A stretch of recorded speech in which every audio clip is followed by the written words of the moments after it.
Halo teman-teman semuanya, balik lagi di channel YouTube-nya Dwita Sriwayuni, mahasiswa Prodi Sistem Informasi Universitas Pendidikan Ganesha. Kali ini Dwita akan membuat vlog tentang mata kuliah analisis proses bisnis, tetapi akan membahas kesalahan-kesalahan yang sering terjadi pada pemodelan proses bisnis dengan menggunakan BPMN.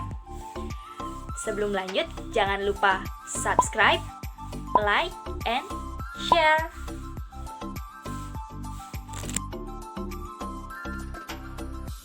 Teman-teman sekalian, sebelum kita masuk ke materi, saya ingin menjelaskan dulu mengenai apa sih itu BPMN dan apa sih tujuan kita melakukan pemodelan proses bisnis menggunakan BPMN. Baik, yang pertama BPMN. BPMN, Business Process Model and Nation, merupakan notasi grafis standar yang digunakan untuk memodelkan suatu proses bisnis secara hierarkis dan divergen. Pemodelan proses menggambarkan alur aktivitas bisnis di suatu perusahaan. Tujuan dari pemodelan proses bisnis ini adalah untuk membantu pihak-pihak yang bersangkutan di dalam pemodelan proses untuk dapat memahami dan mengerti langkah dan setiap proses yang terdapat pada pemodelan proses, sehingga perusahaan dapat mencapai keuntungan yang maksimal dari pemodelan proses bisnis yang dilakukan. Teman-teman, sekarang saya akan masuk ke materi, yaitu kesalahan-kesalahan yang sering terjadi ketika kita melakukan pemodelan proses bisnis menggunakan BPMN. Yang pertama yaitu kesalahan yang paling awal, yang paling sering terjadi ketika melakukan sebuah pemodelan proses. Yang pertama, kegagalan dalam memahami pemodelan sebagai alat komunikasi. Yang kedua, membuat pemodelan tanpa tujuan yang jelas. Yang ketiga, tidak menggunakan harapan yang masuk akal pada saat melakukan pemodelan proses. Yang keempat, pemodelan tanpa konteks yang jelas untuk proses komunikasi. Yang kelima, tidak mengidentifikasi dan mengatur bagian-bagian proses sebelum melakukan pemodelan proses. Yang keenam, tidak menetapkan tingkat detail yang sesuai untuk tujuan proses. Yang ketujuh, tidak mengevaluasi dengan benar kapasitas pengetahuan dari model yang kita kembangkan. Yang kedelapan, dokumentasi yang membingungkan dengan penetapan standar proses. Baik teman-teman, sekarang kita akan masuk ke kesalahan yang kedua, yaitu kegagalan saat memberi nama pada proses. Saat membuat alur kerja, subproses, proses, atau tugas, kita akan membutuhkan nama yang terpisah atau nama yang berbeda di antara setiap proses, subproses, atau tugas. Ini adalah kesalahan umum yang sering terjadi pada saat penamaan proses. Yang pertama, nama yang tidak ada artinya. Seharusnya pada saat memberikan nama pada suatu proses, nama tersebut harusnya mudah dipahami agar tidak menimbulkan suatu kebingungan dan harus sesuai dengan tujuan dari proses tersebut.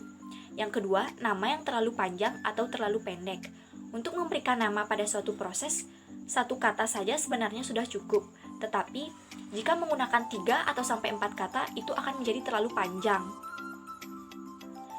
Nama yang tidak konsisten, yang mengakibatkan kebingungan. Yang terakhir yaitu nama dari proses yang diputuskan oleh satu orang. Misalnya, ketika melakukan pemodelan proses, hanya ketua tim saja yang memutuskan nama dari proses tersebut. Hal itu tidak akan efektif.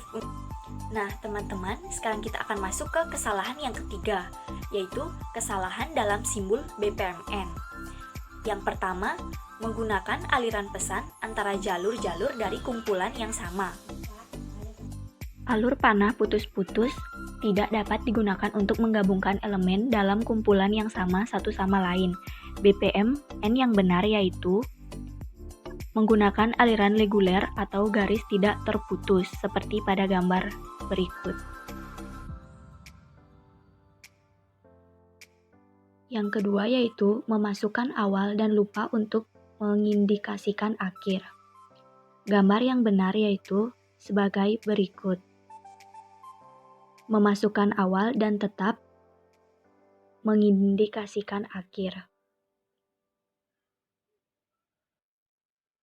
Selanjutnya yaitu menyajikan peristiwa perantara yang dikecualikan dari aliran proses. Seperti namanya, event menunjukkan di mana suatu terjadi di suatu tempat antara awal dan akhir suatu proses. Ini akan mempengaruhi aliran proses, tetapi tidak akan memulai atau menghentikan proses. Gambar ini adalah cara yang benar untuk menyajikan peristiwa dari aliran proses. Selanjutnya yaitu persamaan event. Spesifikasi BPMN memungkinkan penggunaan beberapa peristiwa awal atau akhir pada tingkat proses yang sama. Tapi waspadalah jika beberapa peristiwa memiliki penamaan dan simbol yang sama, mereka sebenarnya mewakili satu peristiwa. Pada proses pada gambar ini, secara teratur mencakup dua peristiwa awal dan dua akhir. Namun, analisis terperinci dari sistematik proses menunjukkan bahwa penamaan acara proses salah, karena sebenarnya ada dua permulaan proses yang berbeda dan dua kondisi akhir proses yang berbeda. Masing-masing peristiwa harus dinamai secara unik seperti pada gambar berikut. Selanjutnya, yaitu menggunakan anotasi untuk menentukan aliran proses. Anotasi teks adalah mekanisme bagi pemodel untuk memberikan informasi teks tambahan untuk pembaca diagram BPMN. Objek anotasi teks dalam dihubungkan ke objek tertentu pada diagram dengan anosiasi, tidak tetapi mempengaruhi aliran proses. Berikut adalah cara yang benar untuk melakukannya. Selanjutnya yaitu menghubungkan gateway tanpa menggunakan aliran urutan. Gateway harus terhubung hanya dengan aliran urutan. Dalam contoh BPMN pada gambar ini, dilakukan menggunakan aliran default dan aliran kondisional yang tidak benar. Lihat bagaimana hal itu dilakukan dengan benar dalam ilustrasi seperti gambar ini. Selanjutnya yaitu menggunakan awal aliran dalam kumpulan dan akhir atau di dalam aliran yang sama. Start dan end di aliran yang sama harus selalu diwakili dalam kumpulan yang sama.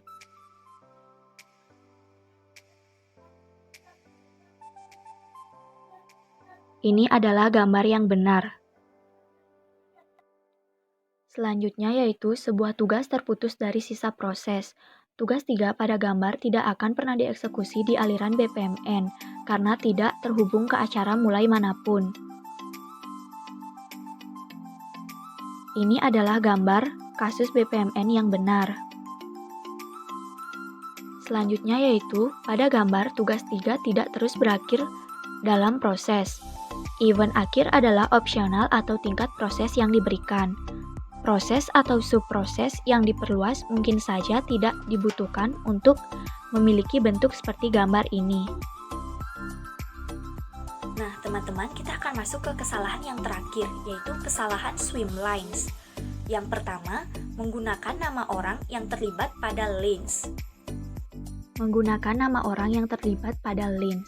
Seharusnya pada lines tersebut berisikan nama golongan yang berpartisipasi dalam proses. Seperti pada gambar. Kesalahan pada pool. Kita harus selalu menggunakan pool berbeda untuk setiap instance proses baru atau sebuah instance adalah proses yang terisolasi. Kesalahan berulang lainnya adalah bahwa dalam proses seperti contoh gambar ini, klien menghasilkan sebuah instance yang melewati antara dua pools. Keputusan itu tidak benar. Ketika Anda menjalankan aliran di seperti pada gambar, itu selalu menghasilkan dua contoh.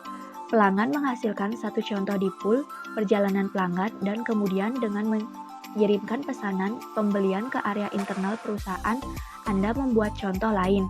Keduanya terkait dan berkomunikasi satu sama lain melalui elemen pertukaran pesan. Dan di dalam kasus seperti ini, Anda seharusnya menggambar elemen konektor dengan garis putus-putus seperti di gambar ini. Segitu dulu mengenai kesalahan-kesalahan yang sering terjadi ketika kita melakukan pemodelan proses bisnis menggunakan BPMN. Sekarang, saya juga akan memberikan solusi kepada teman-teman semua untuk menanggulangi kesalahan-kesalahan yang sering terjadi ketika kita melakukan pemodelan. Yang pertama, memiliki pendekatan pemodelan proses yang ditentukan. Kita harus melakukan pendekatan atau kita harus mengetahui dan kita harus menguasai pemodelan apa yang akan kita lakukan. Dan yang kedua, tetapkan misi yang jelas untuk setiap model. Kita harus memiliki misi yang benar-benar jelas di sini untuk melakukan suatu pemodelan. Yang ketiga, ketahuilah pertanyaan yang akan Anda tanyakan. Ketika kita akan melakukan suatu pemodelan proses bisnis, kita harus memikirkan pertanyaan-pertanyaan apakah sajakah yang akan kita tanyakan untuk membuat sebuah pemodelan proses bisnis yang sempurna. Dan yang keempat, ketahuilah cara mengidentifikasi, menormalkan, dan mendefinisikan semua proses dan kegiatan dengan jelas pada pemodelan proses yang kalian buat.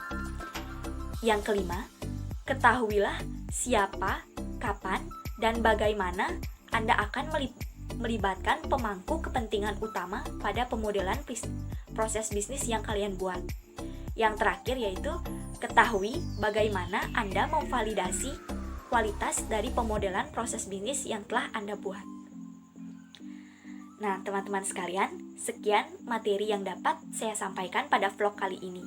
Semoga materi yang saya sampaikan bisa bermanfaat bagi kita semua. Dan saya mohon maaf bila ada kurang dari penjelasan materi yang saya sampaikan. Terima kasih sudah menonton vlog ini sampai habis, dan jangan lupa untuk subscribe, like, dan share video ini. Sampai jumpa di vlog selanjutnya. See you!